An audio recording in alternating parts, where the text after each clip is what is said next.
robins built nests out of straw and twigs, and the red maples blushed with the first blooming.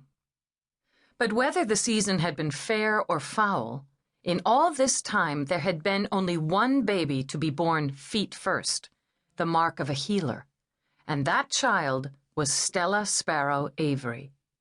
For 13 generations, each one of the Sparrow girls had come into this world with inky hair and dark, moody eyes. But Stella was pale. Her ashy hair and hazel eyes inherited, the labor nurses supposed, from her handsome father's side of the family.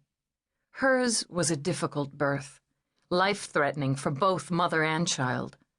Every attempt to turn the baby had failed, and soon enough the doctors had begun to dread the outcome of the day. The mother, Jenny Avery, an independent, matter-of-fact woman who had run away from home at 17 and was as unsentimental as she was self-reliant, found herself screaming for her mother. That she should cry for her mother, who had been so distant and cold, whom she hadn't even spoken to in more than a decade, astounded Jenny even more than the rigors of birth. It was a wonder her mother wasn't able to hear her, for although Elinor Sparrow was nearly 50 miles from Boston, Jenny's cries were piercing, desperate enough to reach even the most remote and hard-hearted. Women on the ward who had just begun their labor stuck their fingers in their ears and practiced their breathing techniques, praying for an easier time.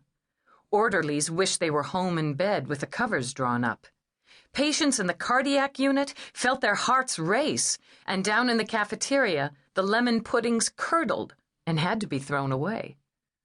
At last, the child arrived, after 17 hours of brutal labor. The obstetrician in charge snapped one tiny shoulder to ease the birth, for the mother's pulse was rapidly dropping.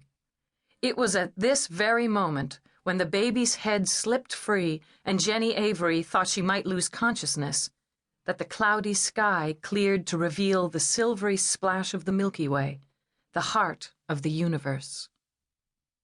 Jenny blinked in the sudden light which poured in through the window.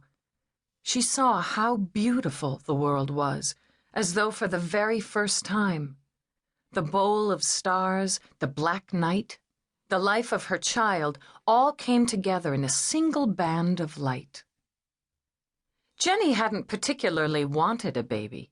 She hadn't yearned for one the way some women did, hadn't gazed longingly at rocking horses and cribs.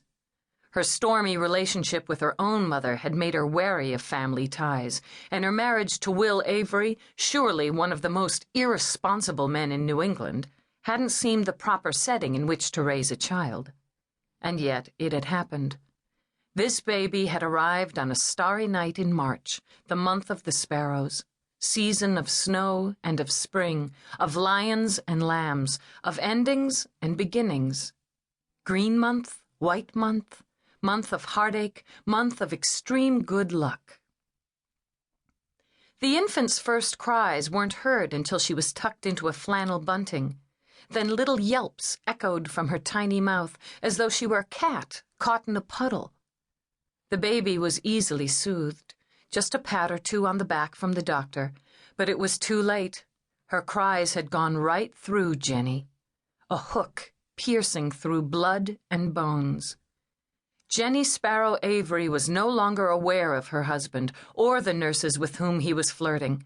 She didn't care about the blood on the floor or the trembling in her legs or even the Milky Way above them in the sky.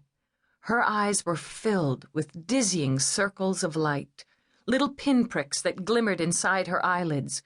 It wasn't starlight, but something else entirely. Something she couldn't comprehend until the doctor handed her the child. The damaged left shoulder taped up with white adhesive as though it were a broken wing. Jenny gazed into her child's calm face. In that instant, she experienced complete devotion. Then and there, on the 5th floor of Brigham and Women's Hospital, she understood what it meant to be blinded by love. The labor nurses soon crowded around, cooing and praising the baby. Although they had seen hundreds of births, this child was indeed exceptional. It wasn't her pale hair or luminous expression which distinguished her, but her sweet temperament.